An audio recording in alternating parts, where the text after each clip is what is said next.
सर्व शिक्षक बांधवांना नमस्कार। तर मित्रांनो, आज आपण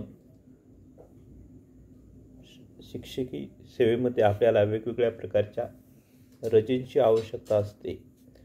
तर आज आपण अर्जित रजा कशी करायची, अर्जित रजेचा अर्ज कशा पद्धतीने करायचा त्याबद्दल सविस्तर माहिती घेणार आहोत। तर सर्वप्रथम हे कव्हरिंग लेटर आहे, माननीय गट शिक्षणाधिकारी यांच्या नावाने बनवायचं आहे। यामध्ये स्वतःचं नाव आणि खाजगी कारणास्तव अर्जित रजा ही 8 दिवसाची अर्जित रजा आहे। 5/7/2024 ते 12/7/2024 असा प्रस्ताव आपण मान्यतेस्तव सादर करण्यात येत आहे। आणि सोबत जे आपण कागदपत्र जोडणार आहोत, अर्जित रजेचा प्रस्ताव आणि मूळ सेवा पुस्तिका, हे पण खाली सोबत लिहायचं आहे। आणि असं कव्हरिंग लेटर आपण मुख्याध्यापकाच्या स्वाक्षरीने तयार करायचं आहे आणि त्यासोबत मागे मग अर्ज जोडायचा आहे।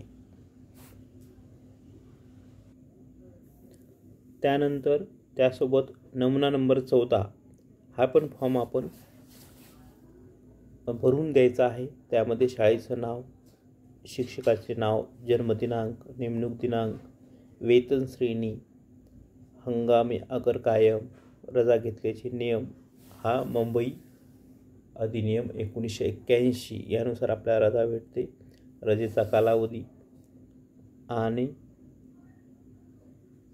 पत्ता, शिक्षकाची मूळ जागा रिक्त आहे का, आणि खाली शिक्षकाची स्वाक्षरी, त्यानंतर खाली मुख्याध्यापकाचा सही आणि शिक्का। अशा पद्धतीने हा पण अर्ज आपण त्यासोबत भरू। त्यानंतर रजेचे आवेदनपत्र, ॲप्लिकेशन फॉर लिव्ह, हे आपण भरून द्यायचं आहे। यामध्ये पण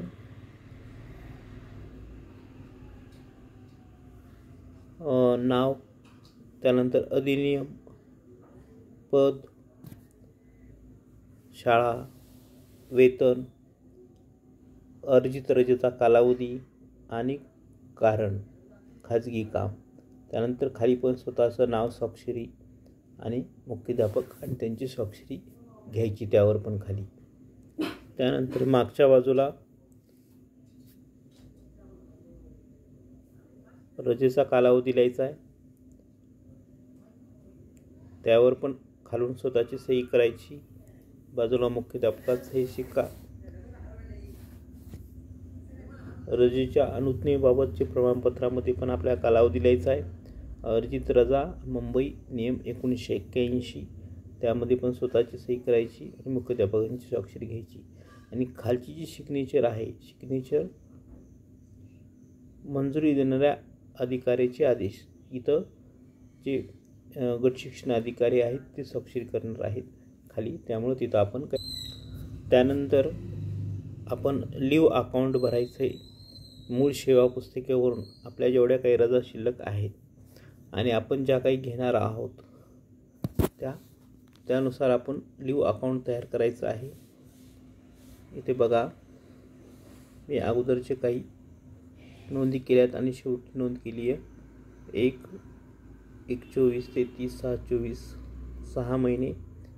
त्यानंतर इथं हे 8 दिवस मायनस केले आहेत 138 मधून आणि 130 दिवस शिल्लक राहतात। अशा पद्धतीचं लिव्ह अकाउंट तुम्ही तयार करायचं आहे आणि त्यावर पण स्वाक्षरी घ्यायची। अशा पद्धतीनं आपण हा अर्जित रजेचा अर्ज प्रस्ताव तयार करून BOना सादर करायचा आहे आणि त्यानंतर ते त्यावर कारवाई करतात आणि आपल्याला असा आदेश देतात।